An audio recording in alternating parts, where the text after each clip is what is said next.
It's the Craggy Rugby Podcast. It's the final midweek edition of the season as Connacht will be playing their last game on Friday evening against the Ospreys. And on this week's edition, we've got William Davis. Good evening, Alan. Good evening, Dave. And Dave Finn. Yes, as William got there in front of me. Greetings, everyone. Good to be back. Not star, as we say. Exactly, and that's why we bring Dave in for these Welsh games. Exactly. Okay, before we get talking to the lads, let's hear some of the highlights of the press conference today, which was really almost like two press conferences, because the first half of the press conference was Bundee Aki and everybody interested in his Lions selection. So actually, we've put that one out already as a mini podcast. It's out there on our social media site, so you can go and pick us up on that Craggy Rugby Pod, and you can find that one. And then the second part was Andy Friend talking about the game at the weekend. So here's some of the highlights. Give me some sense. How excited are you to be selected for the British and Irish Lions? It's huge news. Yeah, it is huge, and it's a big honour to be able to see selected in the Lions. Proud to be representing Connacht, as well as my family, as well as Ireland. So won't be taking anything lightly about it. It's obviously, like you said, it's a huge honour, and I definitely take it with both hands anyway. And how exciting is it to take your partnership with Robbie Henshaw? It started at Connacht, it went into, it's obviously at Ireland.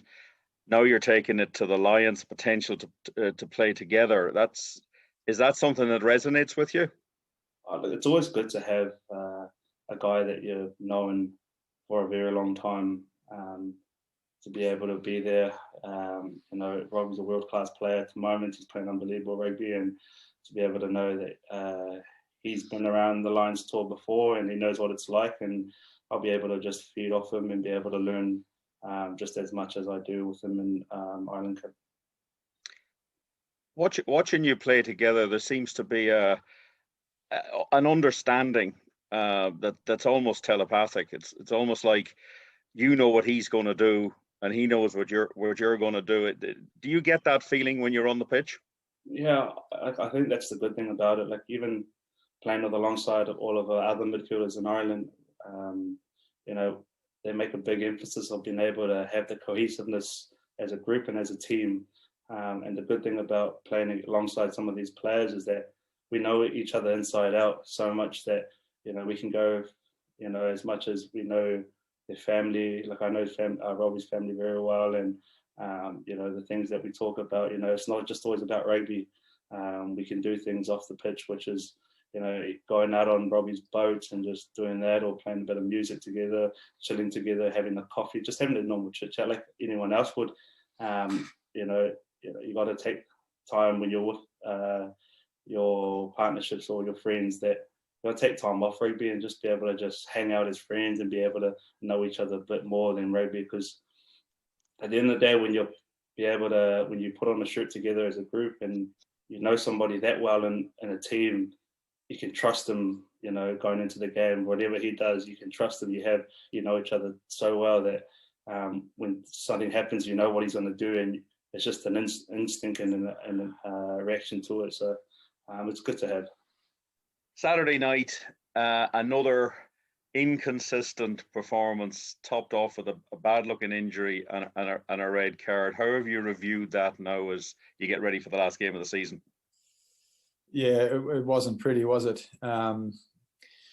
Listen, it started with that 32 seconds in with the frustration or the injury to Dennis, the disappointment for him.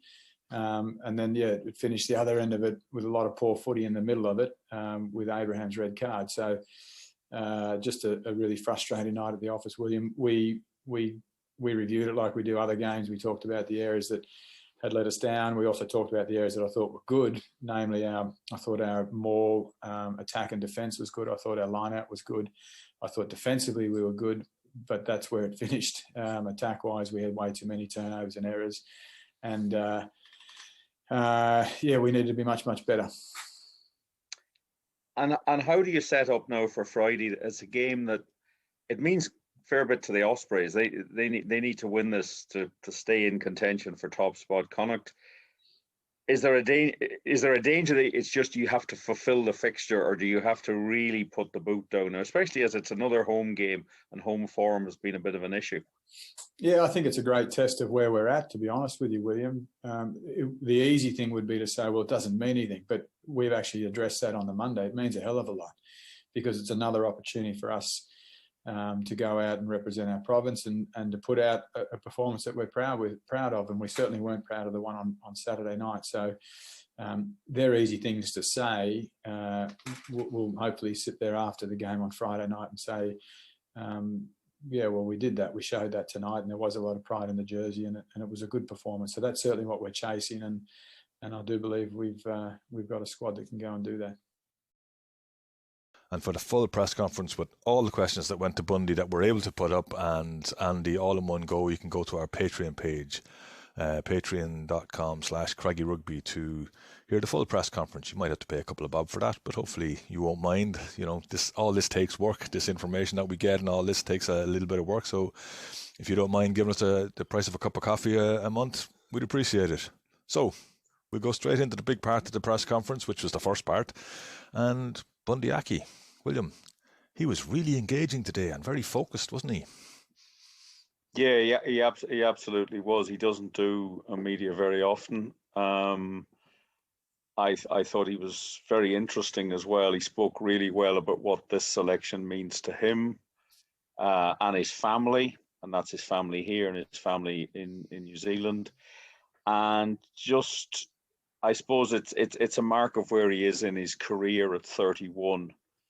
And he's well aware that this is a big honour, and he's going to give it his best shot, but he's also going to, I think, maybe to learn a bit from it. That's why I asked him that question about what are you going to get out of this in terms of meeting up with different coaches, playing with players who are your opponents most of the time, which is the whole thing about the Lions tour, the whole oddity of it. He seems really, really ready for it. And I just thought it was very, very interesting what he said throughout. And I think he also understands that it's a big deal for Connacht to have a player selected. Yeah, I was going to say that to you. I think it's huge when you think about they get the ultimate treatment, because it's seen as the ultimate prize for a player from these islands who's playing rugby in these islands, who's eligible to play for a country in these islands. It's going to be fascinating to see how he reacts to, you know, being in that environment.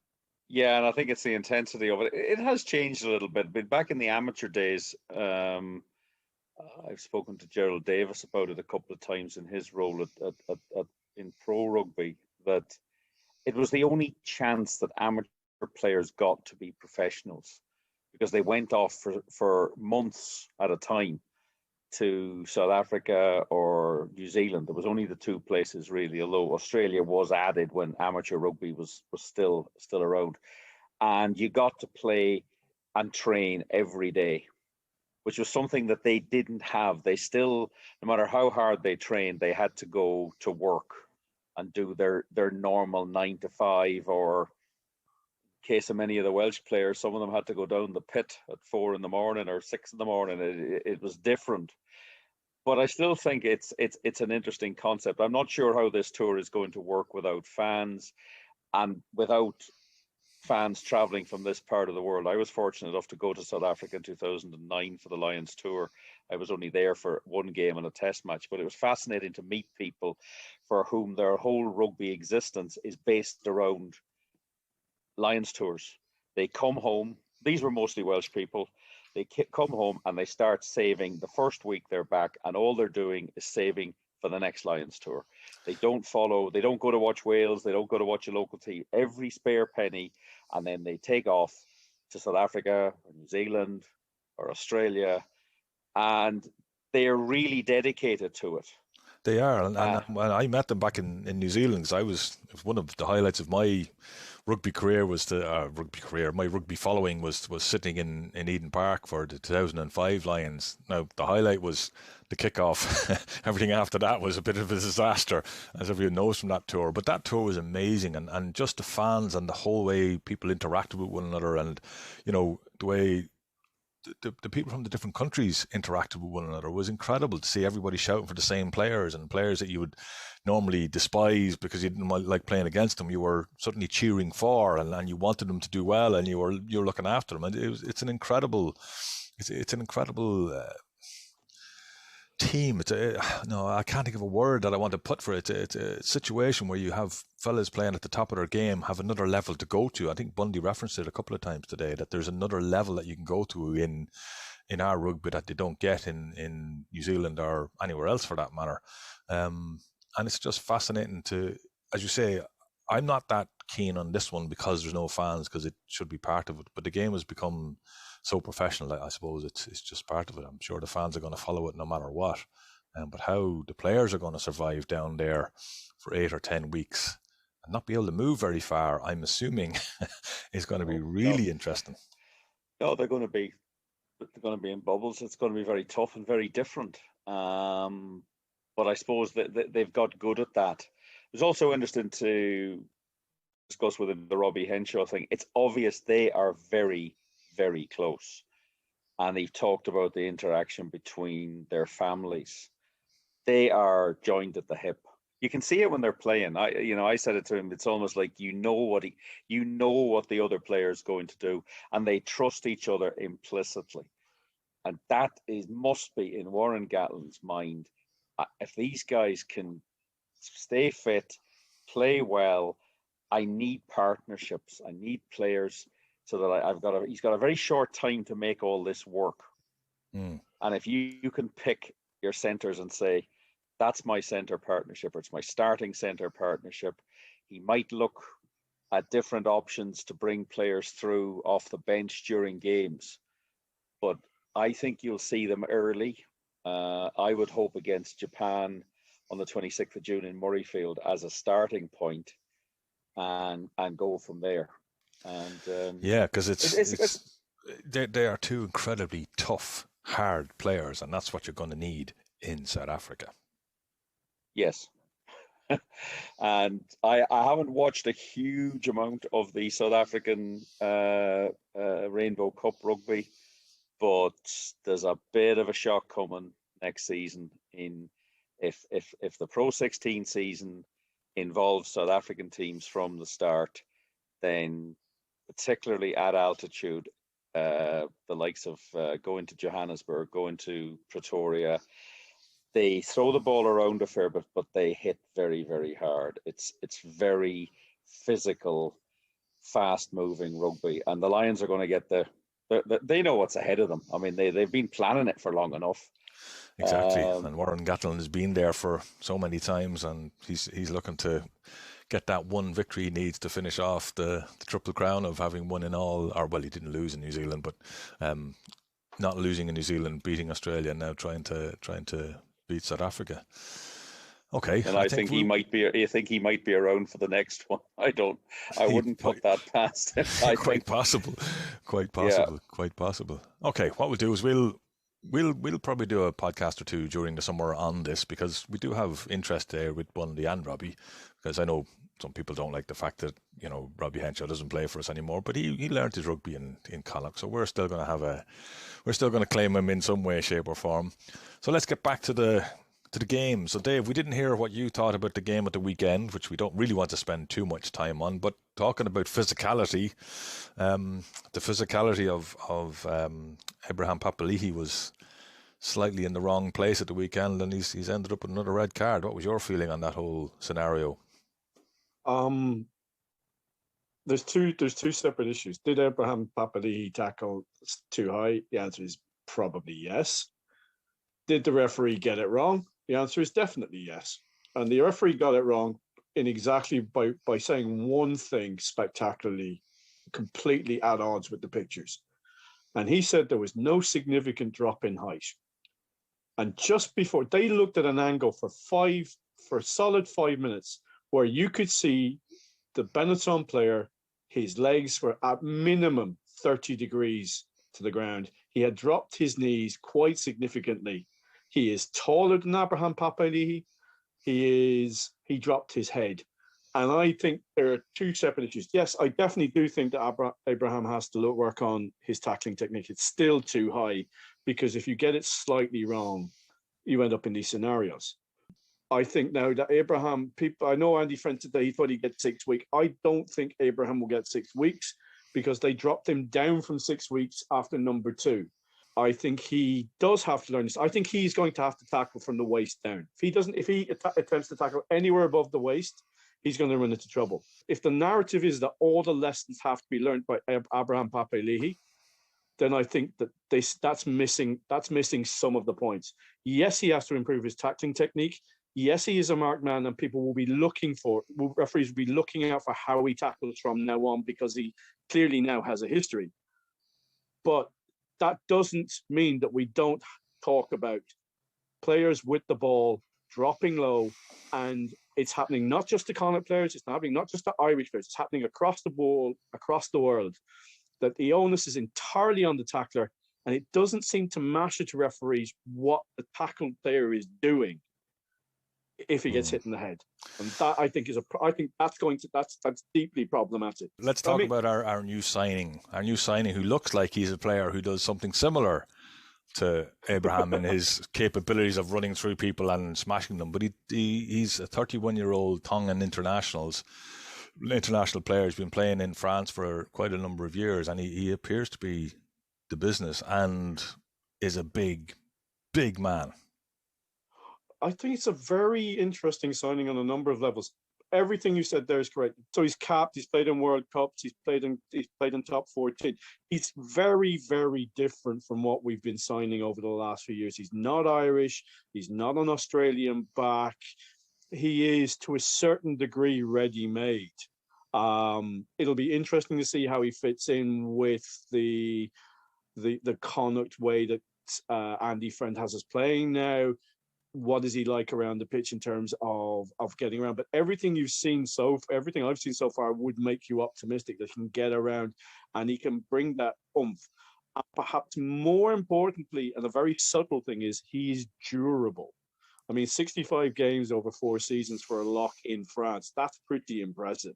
Yeah, and he stays on the field for most of the time. If you go back and look through the minutes played, he plays an awful lot of minutes too, and he keeps going.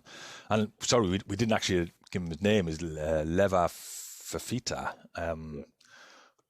So he looks like a really good signing. But William, is there an issue in the fact that he's now our 4th NIQ player? Are we going to struggle to field them on the field?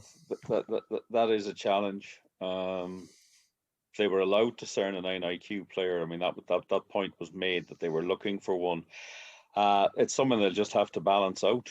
You're only allowed to select 2 in your starting 15.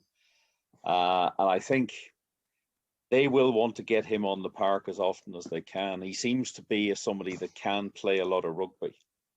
And they need a big, hard unit in there. All of the other second rows are slightly different to what Quinn Roux was. I think this is as close as they can get or afford to get a similar type of player. But I'm looking forward to seeing him. I think the fact that he arrives with a pedigree is interesting, that he doesn't have to be taught how to tackle, dare I say, but he's actually ready to go. And it is more backup. There's we've got some young second rows, Niall Murray, Cian Prendergast. We haven't seen the best of Oisin Dowling yet. Ultan Delance had one of his best seasons for a long time. So it's a competitive old spot in the second row. And you do... William, can I make an argument with you there? I don't think they see Cian Prendergast as a second row. I genuinely don't think that. I think they see him as a 6. He does play. I mean, he's all his Eagles games have been in the second row, but he has never. I think they look at him as a 6, possibly an 8, but definitely not as a second row. Well, I think Paul Boyle will have something to say about him being an 8. A 6 is a possibility, but it's a place where a lot of injuries get handed out in the second row, and it tends to seem to go in cycles. We had a stage last season, this year, but last season, when we barely had a second row fit to play. They do pick Owen up a lot Masterson of played knocks. 4 or 5 in a row. You know. Yeah, so you've got that situation, but it all adds to the mix, and that's what they need. They need competition for places. There's going to be less games next season by the looks of it. They could be playing 5 less matches a season now. So getting on the park a lot is going to depend on how you're going in training. It's going to be very competitive. If they only play an 18-game Pro 16 season and 4 games in Europe, obviously if you get to the playoffs, there's more games to be played. But that's a significant drop from, it should have been a 27-game season this year. That would have been 21 in the Pro 14 and 6 in Europe. COVID put pay to that. And that looks to be the way they're going, although that could change because we don't really know. But it's going to be competitive if there's less games, because the rotation then it's tougher if you're the guy putting your hand up for selection. It most certainly is, and hopefully less is more, and that we get higher quality games. Okay, so that's good stuff, and of course he's it's not as though he's coming here completely unknown, because our new forwards coach knows all about him, because he would have been a major part in him arriving. So that's fascinating too. So before we start talking about the Ospreys, we did get an injury update today, and some pretty good news. In that Tom Farrell is available, or he's certainly back training. Whether he's available is another matter. But Tom Farrell and Jordan Duggan were the 2 names that seemed to pop out. Maybe he won't play, but at least they're back training, which is good news. Well, I think they'll be hoping that Jordan Duggan plays. That's exactly what I was going to say. And I think he probably will. It's a pretty long list of people. There's some people on it that are, they've been on it for a very long time. And Tom Farrell is good news. We haven't discussed the fact that Dennis Buckley was badly injured in that game by an illegal. Okay, was it illegal? Because I just looked like it was. Yeah, and again, I'm back to certain things. I just was very I just thought it was a very strange, 32 seconds in. But I mean, we need Jordan Duggan back, because we had 4 different loose heads in scrums in that game, and it just seemed to get progressively worse. So we actually only had 3, because Dennis didn't manage to get into a scrum because he wasn't on the field long enough to get into a scrum. But the other 3, we did have 3 other players. Yeah. The thing about that was, well, Connacht didn't play the let's go to uncontested scrums, which they could have done. But that needed looking at, because you look at the slow-mo of it. He's off his feet. He's from the side. He's smashing. World Rugby has talked repeatedly about protecting the jackler. He didn't get protected. And I suppose 32 seconds, I think it'll be gone. But that was another option for the captain's challenge, to say, can we have a look at that? Something has happened there. But 32 seconds in the game is barely happening. But it's pretty serious for Dennis Buckley. We hope the news when he has the scan and talks, he's meeting a surgeon this week, will be good. I suspect it's going to be a difficult outcome for him, but there are different versions of a knee injury. Let's hope he's at the scale where it can be fixed quickly and get back to whatever version of his version of pre-season is. Exactly. Best of luck to Dennis in that recovery, and let's hope we see him sooner rather than later. Okay, so let's talk Ospreys. Dave, you're our Welsh team expert. Well, I think. I'll throw you something. I'll throw something at you, Dave. I'll give you a question. Okay. Rather than go that way. Okay. We have played 19 games, final games of the season, since 2001, 2002, when the Pro 14, Pro 12 Celtic League started. Connacht have won 4 of those games. We tend not to do very well. A lot of them have been away. No, not that many of them have been away, unfortunately. But funnily enough, 2 of the wins were against Leinster.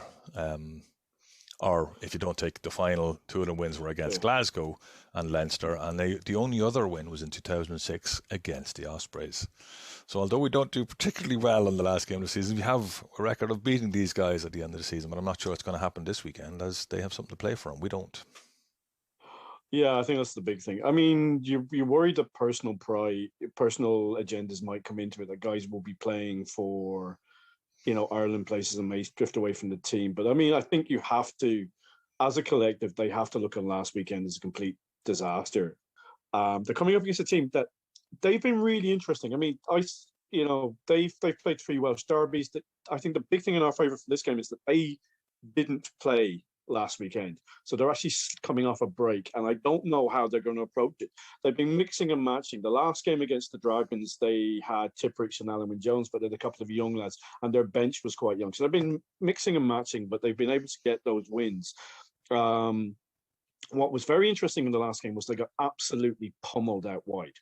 They got pummeled out. All 3 of their tries, of the Dragons' tries, were run-ins from wingers. Now, Jonah Holmes is a big lad, but he's not hugely different in size from Alex Wooten and Pete Sullivan as well. So power there. But the one thing they did do in response to that was stupid yellow card given away by the Dragons. It's what they do, and they scored 17 points.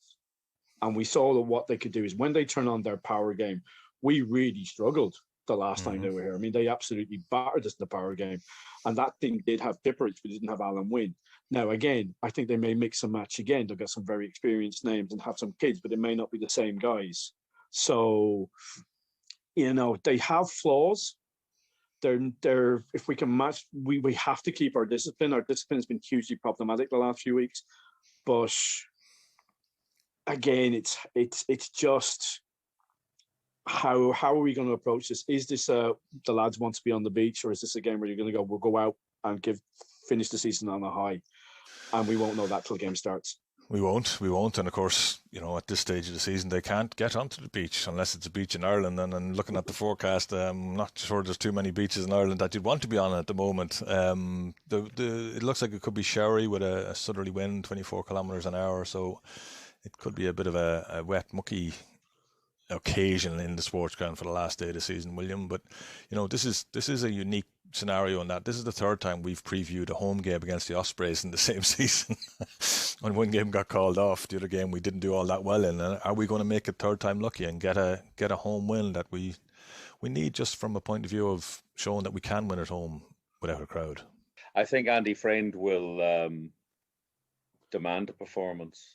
Pretty obvious. He's very angry. He was very blunt in his assessment of Abraham Papalili today and the rest of the performance. I think he's fed up with people like me asking him, the only thing consistent about you is your inconsistency, and they're baffled by it. And it's something they haven't come to terms with. They've talked about it. They've obviously gone through loads of scenarios as to why it happens.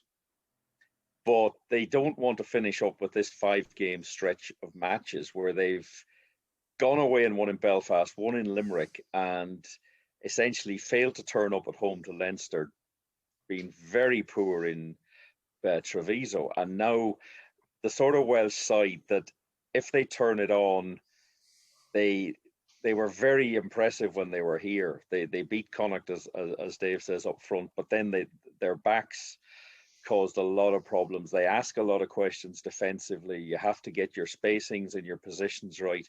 So I'd be fascinated to see the team he picks, and he will want a performance. He won't want the end of the season to just drift away. But for the Ospreys, it's very simple. Get 5 points against Connacht, and that sets up your game at home to Benetton. Now, Benetton have to win that game to get into the final. So, Munster, I think, will get 5 points against Zebri in Italy. So they can get to 20. Glasgow can get to 20 if they beat Leinster in Dublin on Friday night.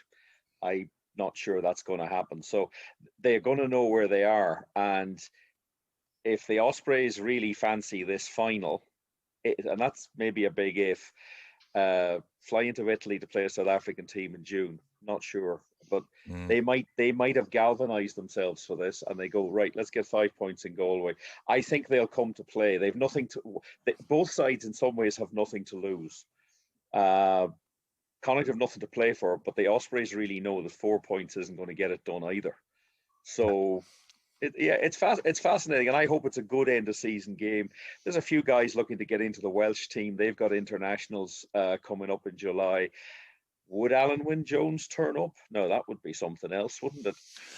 Has he been told by the Lions, listen, we need to see you on the park. You haven't played a lot of rugby recently.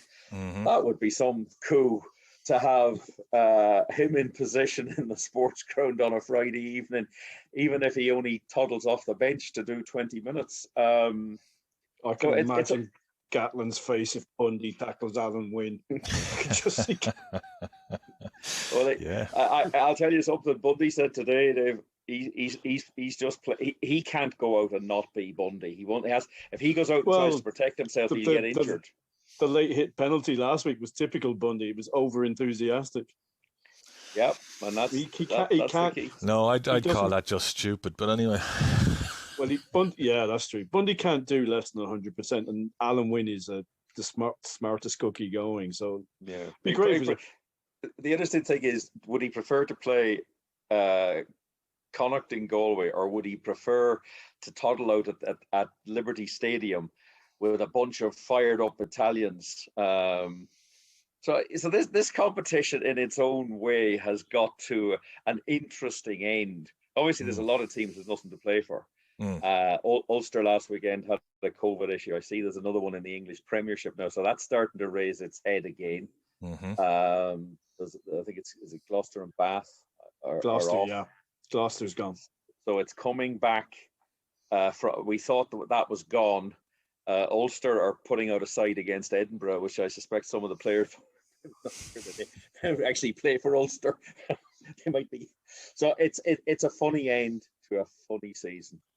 It's just been the strangest poll since we started back in August at the Aviva. It just every week has brought something new and weird.